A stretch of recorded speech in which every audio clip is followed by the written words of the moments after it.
하나님의 말씀 시편 91편 1절로 3절의 말씀을 보겠습니다. 지존자의 은밀한 곳에 거주하며 전능자의 그늘 아래에 사는 자여, 나는 여호와를 향하여 말하기를 그는 나의 피난처요 나의 요새요 내가 의뢰하는 하나님이라 하리니, 이는 그가 너를 새 사냥꾼의 올무에서와 심한 전염병에서 건지실 것이미로다. 시편 91편의 저자는 성경에 기록되어 있지 않습니다. 70인역은 다윗이 기록했다고 하지만은 유대 랍비들은 저자를 모를 경우에는 가장 가까운 앞장에 있는 저자가 그 시편의 저자라고 합니다.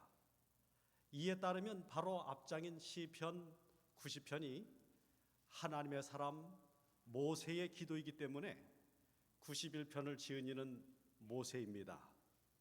시편 91편을 지은 이가 누구인지는 정확히 알 수 없습니다. 그러나 분명한 것은 이 시편이 우리를 위해서 기록되었다는 것입니다.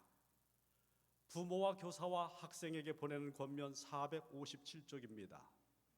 시편 89편, 90편, 91편, 92편, 93편의 말씀들을 깊이 생각하라. 이 말씀들은 말세를 만난 우리들에게 교훈이 되게 하기 위하여 주신 것인데, 이 말씀들을 우리 학교에서 배우지 않아도 될 것인가? 1901년 원고 151번입니다.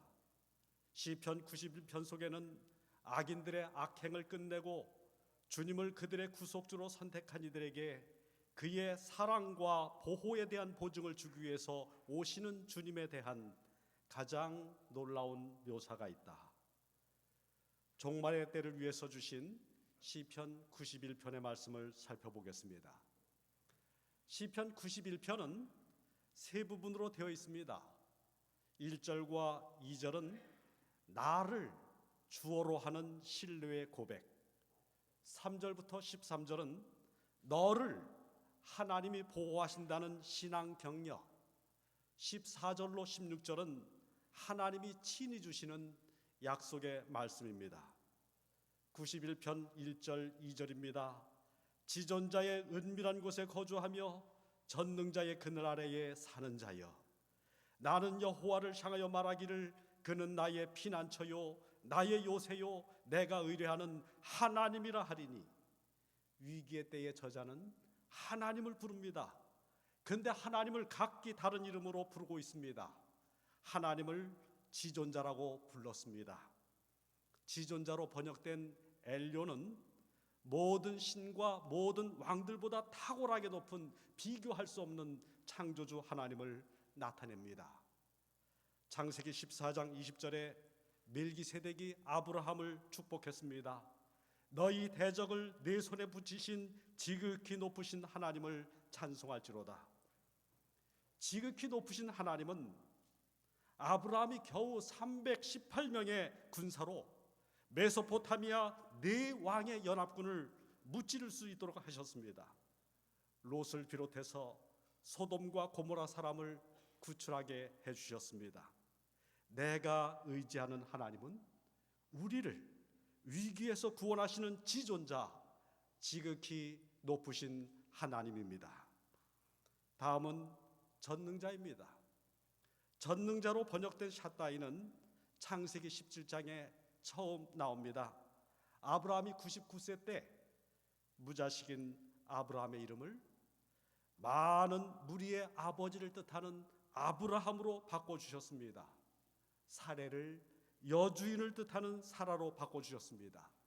아기를 낳을 수 없는 사라의 태를 여셔서 이삭을 낳게 하신 전능하신 하나님입니다. 또 시편 91편의 저자는 하나님을 여호와라고 부릅니다. 여호와는 스스로 계시는 자라는 뜻입니다. 그는 이스라엘을 애굽에서 건져내어 자기 백성으로 삼으신 언약의 하나님이십니다. 언약은 둘을 하나로 묶는 것입니다. 둘은 뗄래야 뗄 수 없는 친밀한 관계입니다. 개역 개정판 구약 성경에 나의 하나님 또는 내 하나님은 126번 나옵니다. 그러나 나의 여호와라는 표현은 없습니다. 이미 여호와라는 이름 속에 여호와가 내 하나님이라는 뜻이 있기 때문입니다. 이스라엘의 하나님 또는 이스라엘 하나님은 198번 나옵니다. 그러나 이스라엘의 여호와라는 표현은 한 번도 없습니다. 이미 여호와라는 이름 속에 여호와가 이스라엘의 하나님이라는 뜻이 들어가 있기 때문입니다. 여호와 속에 이미 나와 이스라엘이 녹아 들어가 있습니다. 나를 건드리는 것은 나의 하나님 여호와를 건드리는 것입니다. 이스라엘을 건드리는 것은 이스라엘의 하나님 여호와를 건드리는 것입니다. 여기에 나온 지존자는 예수님입니다. 마태복음 28장 18절에 하늘과 땅의 모든 권세를 내게 주셨다 했습니다. 예수님은 전능자입니다. 나사로야 나오라. 전능자의 말씀에 썩은 냄새 나는 시체도 일어났습니다. 예수님은 여호와이십니다. 스스로 계시는 자인 예수님이 임마누엘, 우리와 함께 살기 위해서 오셔서 우리들의 하나님이 되셨습니다. 1절은 전능자의 그늘 아래에 사는 자라고 했습니다. 거하다 혹은 살다의 주된 의미는 밤을 지낸다라고 하는 뜻입니다. 얼마 전에 만난 고등학교 시절에 함께 학교 합창단에서 노래했던 한 친구가 자기에게 매우 감명 깊은 노래였다고 하면서 순례자를 불렀습니다. 나는 순례자요 나그네 하룻밤만 머물다가 저 태양이 빛나는 곳으로 가야 하니 말리지 말게. 조문양 선생님이 지으신 이 곡은 우리가 가야 할 본향이 있다는 것을 분명하게 일깨워줍니다.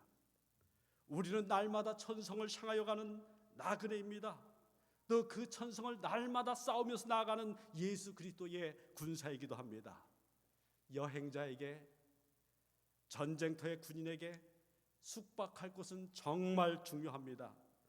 허술한 곳에서 밤을 지새게 되면 강도당할 수 있습니다. 목숨까지 잃습니다. 하나님은 우리가 발을 쭉 뻗고 편안하게 쉴 수 있는 안전하고 완전한 거처이십니다. 그러나 그것이 다가 아닙니다. 순례 생활의 마지막 종착지는 전능자의 그늘입니다. 영원히 그 그늘 안에 우리는 거할 것입니다.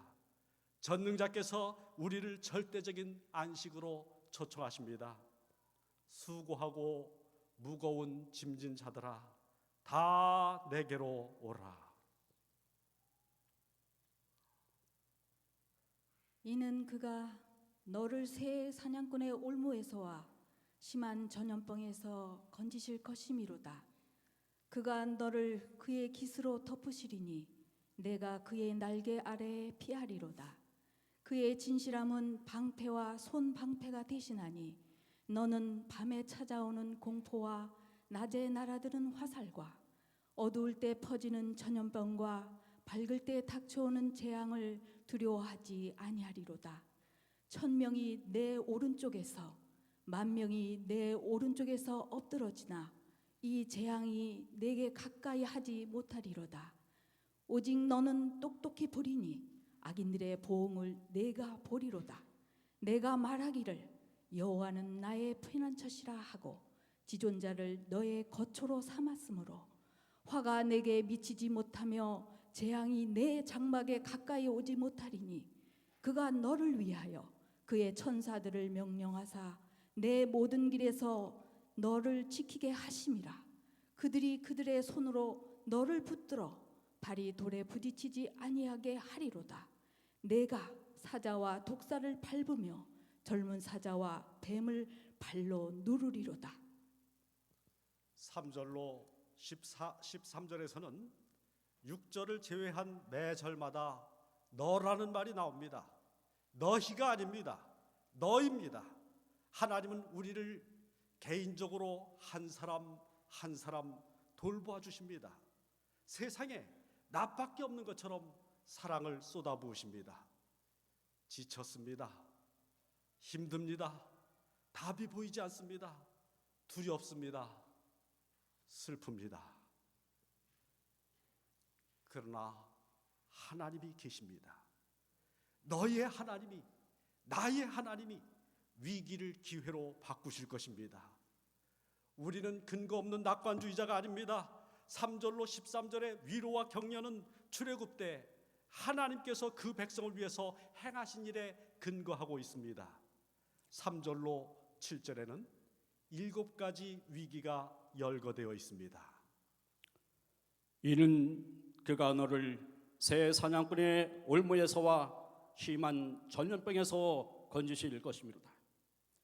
그가 너를 그의 깃으로 덮으시리니 내가 그의 날개 아래에 피하리로다.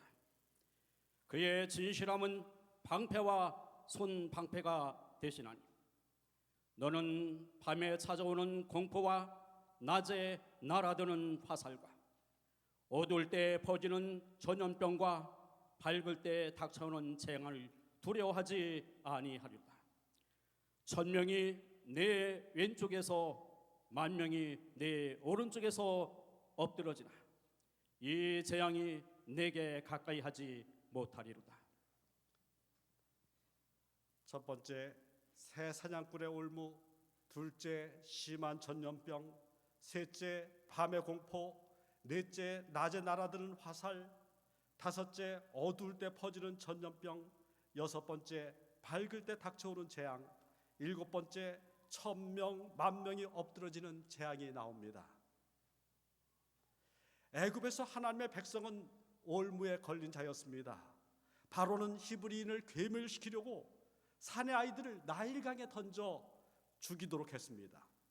사단은 하나님의 백성의 씨를 말려서 약속하신 한 아기가 오실 길을 막으려고 했습니다. 그때 이스라엘의 하나님 여호와께서 말씀하셨습니다. 내 백성을 보내라. 바로는 이 기별을 거절했습니다. 그때 어떠한 일이 벌어졌습니까? 8절의 말씀입니다. 오직 너는 똑똑히 보리니 악인들의 보응을 내가 보리로다. 애굽에 열재앙이 내렸습니다. 재앙 속에서 두 무리가 구별이 되었습니다. 악인과 여호와 하나님의 백성입니다. 애굽 전역을 사망의 그늘이 뒤덮었지만 오직 한 곳 고센 땅의 하나님 백성은 안전하였습니다. 왜 그렇습니까?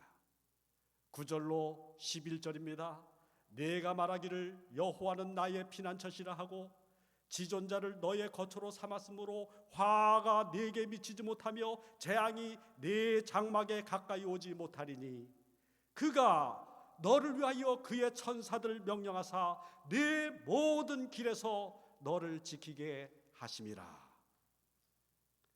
하나님을 피난처로 삼은 하나님의 백성들을 하나님의 천사들이 둘로 진치고 지켜주었습니다. 출애굽 백성이 구름 기둥과 불 기둥의 인도를 받아서 가나안 땅에 들어갈 때까지 천사들이 동행하였습니다. 출애굽기 23장 20절은 하나님 백성을 인도한 특별한 한 천사에 대해서 이야기합니다. 보라, 내가 한 천사를 네 앞에 보내어 길에서 너를 지키게 하고 내가 예비한 곳으로 너를 인도하게 하리라. 부조와 선지자 366쪽에 이 천사의 신분이 밝혀집니다. 그리스도께서는 광야에 있던 히브리 사람들의 인도자 곧 여호와라는 이름을 가지신 천사로서 구름 기둥에 둘려 군중들의 선두에 서서 가셨을 뿐 아니라 이스라엘 백성에게 율법을 주신 분이셨다. 애굽에서 광야로, 광야에서 가나안에 이르기까지 모든 발의 거침들을 제하시고 인도한 그 한 천사, 그분은 바로 예수 그리스도입니다. 구름 기둥으로 인도하신 그리스도는 구원받은 백성들이 어떻게 살아야 하는지를 알려주는 십계명과 율법을 주셨습니다. 율법 속에는 생활에 필요한 건강법이 들어 있습니다. 그 법들을 지킬 때에 집단 생활을 하는 이스라엘은 광야에서 질병에 걸리지 않고 안전하게 지냈습니다.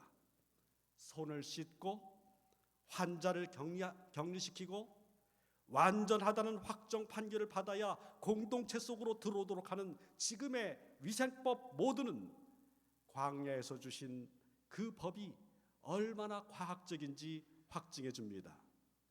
온 우주의 왕께서는 당신의 백성 개개인을 사랑하셔서 손 씻는 것부터 시작해서 배설물을 안전하게 처리하는 방법까지 가르쳐 주셨습니다.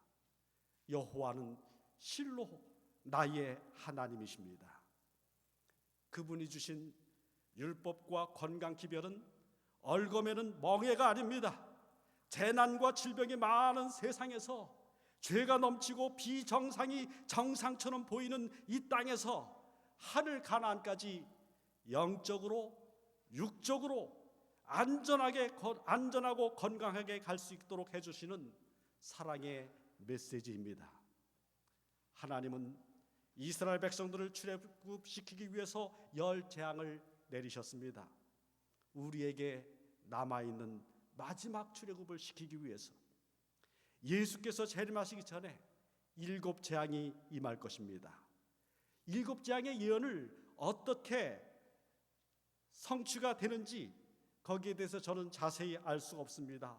아직 예측할 수가 없습니다. 그러나 분명한 것은 하나님이 그분의 백성을 틀림없이 지켜주십니다. 하나님이 지켜주시는 백성은 누구입니까? 궁극적인 구원을 받을 사람은 어떤 사람입니까? 시편 91편 14절 16절에 하나님이 답을 주셨습니다. 14절 하나님이 이르시되 그가 나를 사랑한즉 내가 그를 건지리라. 그가 내 이름을 안즉 내가 그를 높이리라. 그가 나를 사랑한즉 했습니다. 우리에 대한 하나님의 근본적인 소원입니다.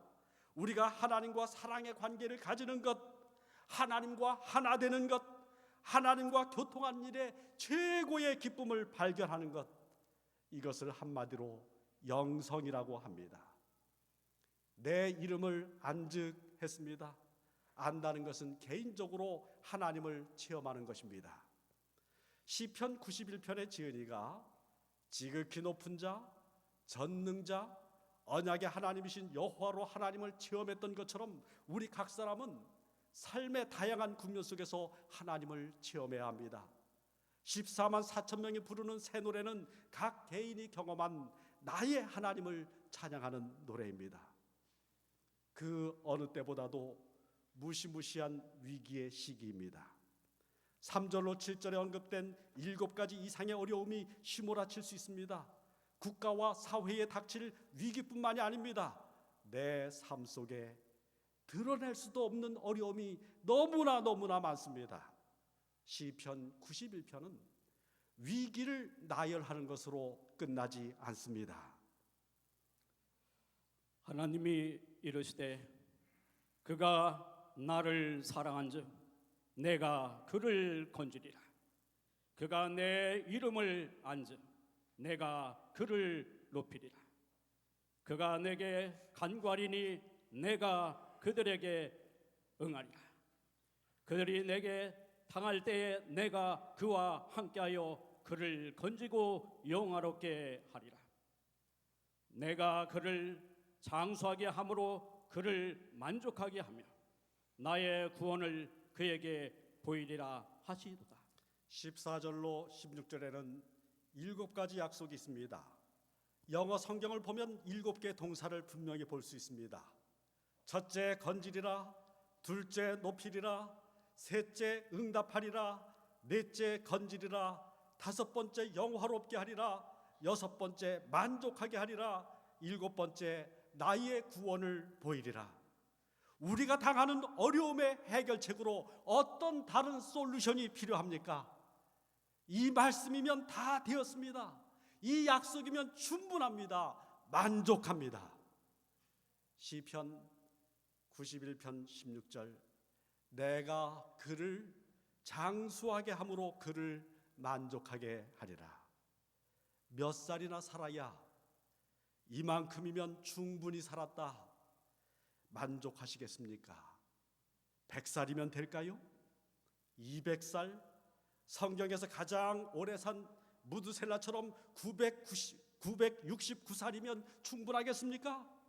인간은 창조주 하나님께 경배하며 창조주께서 세우신 법을 순종하는 한 죽지 않고 살도록 창조되었습니다. 무드셀라보다도 많이 1000년을 산다고 해도 죽음은 비정상입니다. 예수 그리스도의 십자가는 비정상을 정상으로 돌렸습니다. 그리스도의 십자가로 우리는 영생의 약속에 참여했습니다. 지존자의 은밀한 곳에 거하면, 전능자의 그늘에 거하면 새 사냥꾼의 올무에서 벗어날 수 있습니다. 심한 전염병에서 건져주십니다. 여호와의 뜰로 피난처를 삼는 자를 건지실 것입니다. 높이실 것입니다. 응답하실 것입니다. 영화롭게 하실 것입니다. 만족하게 하실 것입니다. 여호와의 구원을 맛보며 여호와의 전에서 영원히 살게 될 것입니다.